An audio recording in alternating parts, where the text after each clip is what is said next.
Every time I see one of these movies, I can't help but to think of the enormous value of the houses they're living in. The marriage is under duress in Honey, We Shrunk the Kids. I never realized that growing up watching this movie. Mom and Dad had an argument last night, and Mom spent the night at Grandma's. Mom's a realist, Dad's a dreamer, Mom is doing house chores and paying the bills, and Dad is preoccupied with science. The outlook isn't good as he's constantly being ridiculed by his peers. How'd your conference go? I failed, Diana. Things are gonna be different.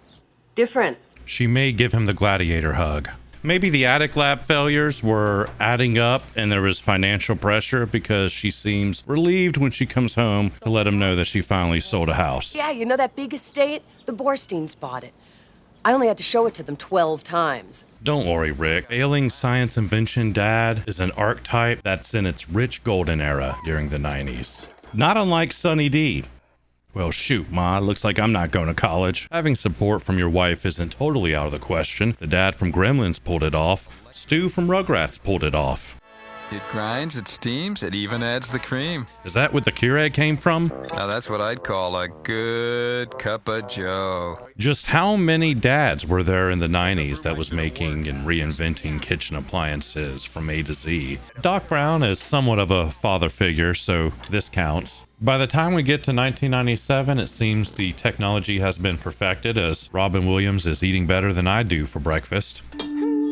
Thank God Mom's back from home to make breakfast in the kitchen so Rick Moranis can sit there spaced out. Before, they had to rely on the eldest daughter and parentifying her to make breakfast. Eat it, Dad, before it gets cold. This is the cost for spaced out science daddy. Dad! It's Mom! Where? On the phone!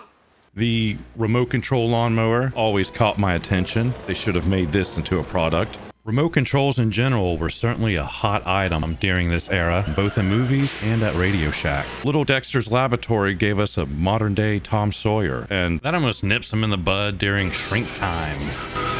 By the way, this dad is terrifying. Back and rip his head off, Muscle Russell. This attic is an insurance nightmare. Make a little more space or you don't get coverage. Getting hit with the shrink ray would almost be worth it just to go down the grass slide. Witch! It always felt like they were trying to replicate this on the Honey, I Shrunk the Kids movie set adventure walk at Disney World. Looking back at this as an adult, I could see that they kind of took some shortcuts with the cookie. That ant could be bigger, more slides, maybe water dripping from that hose. Oh, awesome! That was cool, huh? I think it's a kind sentiment, or maybe a message. Don't ask me what that message is. That Rick Moranis is basically on his island alone.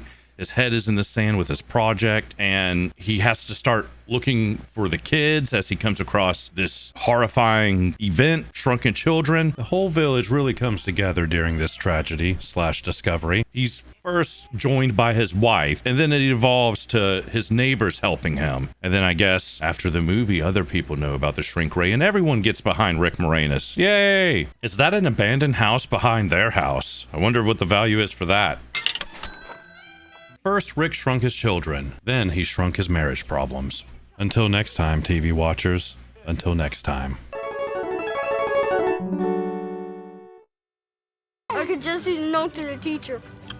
Dear Miss Mason, nothing not absent. Please please let us know.